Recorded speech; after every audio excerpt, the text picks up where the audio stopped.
Hindi na lang tayo dito sa Batangas, hindi na lang tayo dito sa Pilipinas, umaabot na rin tayo sa ibang bansa.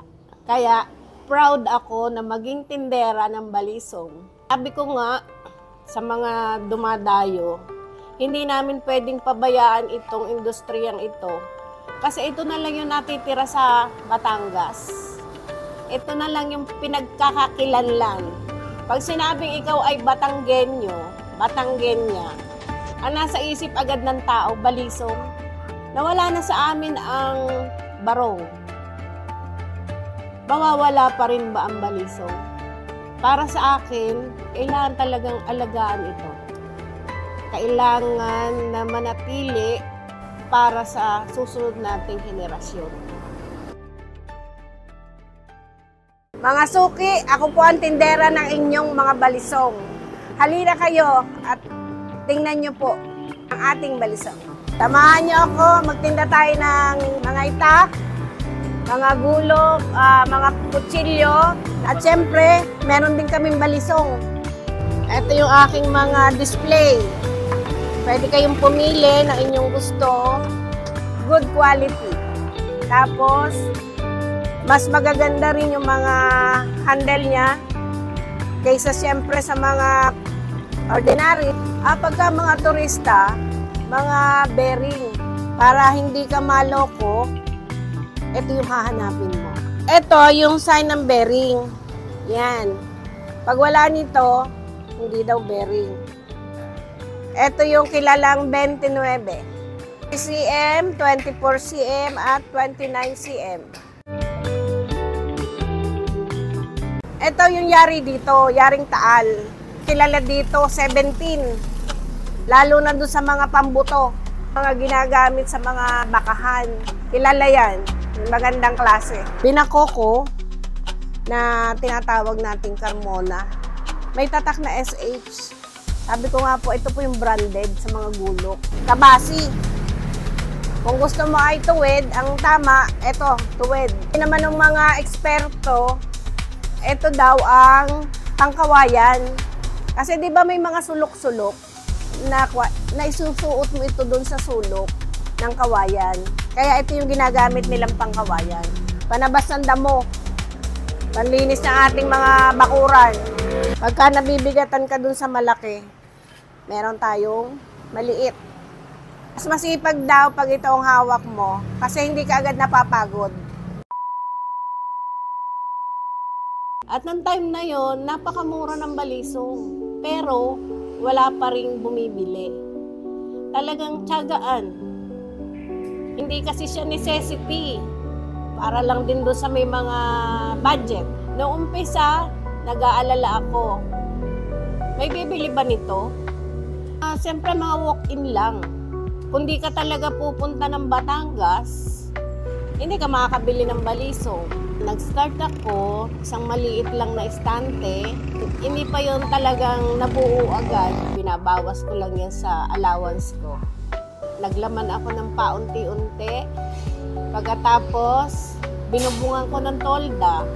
Ito mismo yung aking estante. Sama-sama na lahat dito. Nandyan ang gulok. Tapos nilagyan ko siya ng tolda.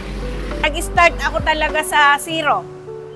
Utay-utay ko itong pinagawa. Hindi ko siya biglaan pinagawa kasi tight ang budget. Sa isang estante, sama-sama na ang kutsilyo, ang gulok, ang balisong. Gabi, nililikom lahat yan kasi wala siyang pintuan. Sa umaga, di-display mo. Sa gabi, lilikumin mo, matarbaho. Nagtatalo din ang isip ko, sa akin din umaasa, yung mga manggagawa. Sa akin sila kumukuha ng puhunan para makagawa. Sabi nga nila, kung wala ako, paano pa sila makakagawa? Hindi rin naman siya naging mahina na to the point na kailangan kong isara dahil wala akong maisuporta. Kasi that time, ang asawa ko nagbabarko. Kaya nakakapaglaman ako kahit na hindi malakas. Naisip ko, Ilang sila ang natutulungan ko, pati ako natutulungan nila. Kasi additional din yon sa aking budget. Nakakatulong din siya sa aking pang-araw-araw.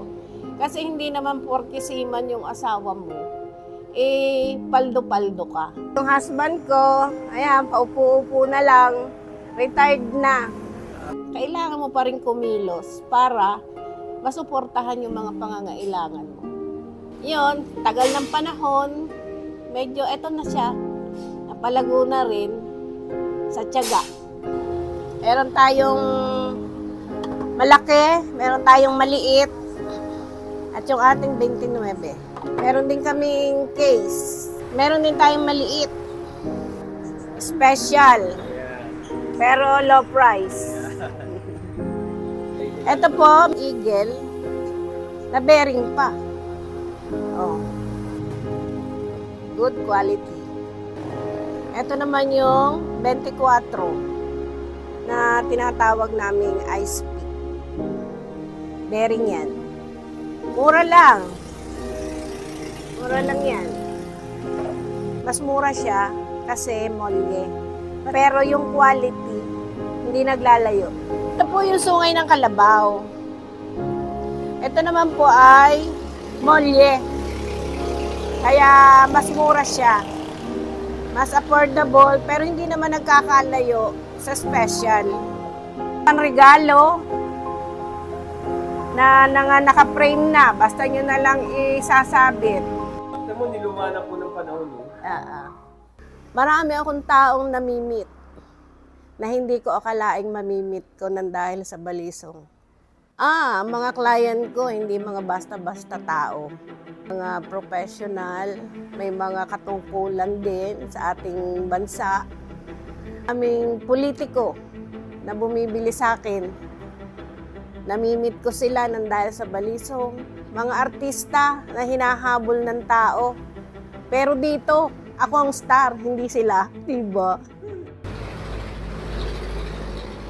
Salamat sa balisong, malaking tulong sa aming kabuhayan na may pagmamalaki ko talaga na naging bahagi ito ng buhay ko. Nakatulong ako, natulungan ako, hindi lang sa manggagawa, hindi lang sa tindera, sa ating ding community, sa ating government, may pagmamalaki na meron tayong ganito. Mabuhay ang balisong. Ako'y nagpapasalamat at tinatangkilik nila ang Lisa's Balisong. Hindi lang dito sa Pilipinas, maging sa ibang bansa, nakikilala nila ako nang dahil dito sa Balisong. Maraming salamat po. Pwede po sa Messenger, sa FB, sa aming page, Villanueva Balisong or Lisa's Balisong. Ako po si Lisa Villanueva, tindera ng balisong sa Barangay Balisong, Taal, Batangas.